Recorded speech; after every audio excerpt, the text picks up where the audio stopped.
तत्कालीन उपमुख्यमंत्री अजित पवार हयात असताना राष्ट्रवादी युवक काँग्रेसच्या नेत्याने फसवणूक केल्याचा गंभीर आरोप महिलेने केलाय। सायरा बानो शब्बीर शेख, वय 52 वर्ष, समर्थनगर, मजरेवाडी, सोलापूर असे तक्रारदार महिलेचे नाव आहे। सुहास कदम या राष्ट्रवादीच्या नेत्यावर सायरा बानो शेख यांनी गंभीर आरोप केला आहे। अजित पवार हयात असताना सुहास कदम यांनी मंत्रालयातून टेंडर मिळवून देतो असे सांगत वेळोवेळी 9,42,000 रुपये बँकेतून RTGS मार्फत दिले असल्याची माहिती सायरा बानो शेख यांनी दिली आहे। सायरा शेख यांनी पुढे बोलताना असेही म्हणाले की सध्या मी भारतीय जनता पार्टीमध्ये सक्रिय आहे। यापूर्वी अजित पवारांच्या राष्ट्रवादीत होते। सुहास कदम या विरोधात पोलीस तक्रार देण्यासाठी गेले असता माझी तक्रार घेतली नाही, अशी खंत सायरा बानो शेख यांनी व्यक्त केली आहे। मी सायरा शब्बीर शेख, भाजपा कार्यकर्ता। ह्याच्या आधी मी एक सामाजिक कार्यकर्ता आहे आणि त्याचबरोबर राष्ट्रवादीमध्ये मागील 20 वर्षापासून मी काम करत होते।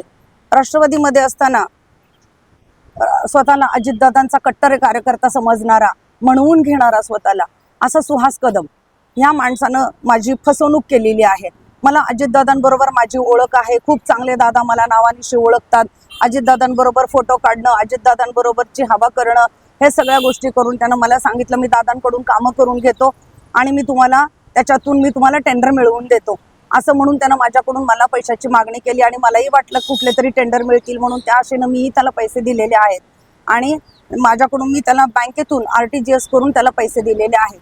3 टप्प्यामध्ये मी त्याला पैसे दिलेले आहेत आणि पण मला कळलं का वारंवार तो म्हणायचा की आपलं फाईल इथपर्यंत आली, आपलं तिथपर्यंत आलंय, ह्या टेबलला आहे, अधिकाऱ्यांना पैसे द्यावे लागतात असं सांगून त्यानं मला मुंबईला गेले की तिथून फोटो काढायचा, दाखवायचा मी इथं आहे आणि मोबाईलमध्ये पण दाखवलं ऑर्डर आलेली आहे मॅडम आपली, आता ऑर्डर होते। आणि मग हे सगळं बघून करून मला असं वाटलं म्हणून मी त्याला पैसे देत गेले, त्याच्या भूलथापांना मी बळी पडले आणि असं करत मला नंतर कळलं की मला टेंडरही मिळालेलं नाही आणि मला काही झालेलं नाही। हे सर्व अजितदादा हयात असताना झालेलं आहे। त्याच्यानंतर मी त्याला वारंवार माझे पैसे परत मागितले, मी तू होत नाहीये ना तुझ्याकडून टेंडर देणं मला, तर तू मला ते पैसे परत कर।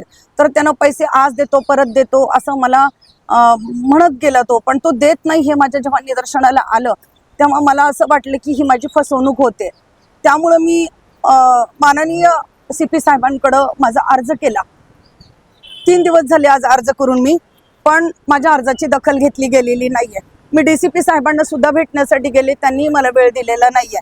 मग मी MIDC पोलीस स्टेशनला गेले, त्यांनी सांगितलं तुमचा व्यवहार सदर बाजार पोलीस स्टेशनच्या हद्दीत झालेला आहे, तुम्ही तिकडे तक्रार द्या। तिथं गेले असता तिथले PI बंडगर साहेब हेही मला भेटलेले नाहीयेत। मी तिथून भेटून परत आले, इथं DCP साहेबांना सांगितलं, मी DG कंट्रोलला सुद्धा फोन लावलेला आहे की तुम्ही मला मदत करा, जर माझी मदत करत नसाल तर मला काहीतरी केलं पाहिजे, मी जीवाचं बरं वाईट करून घेणार आहे। तेव्हा कुठं त्यांनी मला पोलीस बोलून मला त्यांनी आतमध्ये घेऊन गेले, पण मला DCP साहेब भेटलेत फक्त, मला CP साहेबांना अजून भेटू दिलेलं नाहीये। CP साहेबांना का भेटू देत नाहीत मला पोलीस लोक, काय कारण आहे त्याच्या पाठीमागं?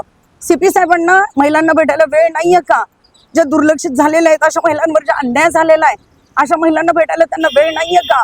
त्यांनी मला भेटायला पाहिजे होतं, मला वेळ दिला पाहिजे होता त्यांनी। जर माझी तक्रार घेतली गेली नाही तर मी माझ्या जीवाचं बरं काहीतरी करून घेणार आहे। मला एवढंच म्हणायचं आहे की माझ्यावर जो अन्याय झालाय, माझी जी फसवणूक झाली आहे, त्याच्यावर ह्यांनी मला वेळेवर मदत करावी, माझी तक्रार दाखल करून घ्यावी, एवढीच मी त्यांना नम्रपणे विनंती करते। किती रक्कम टोटल? जवळजवळ 9,45,000।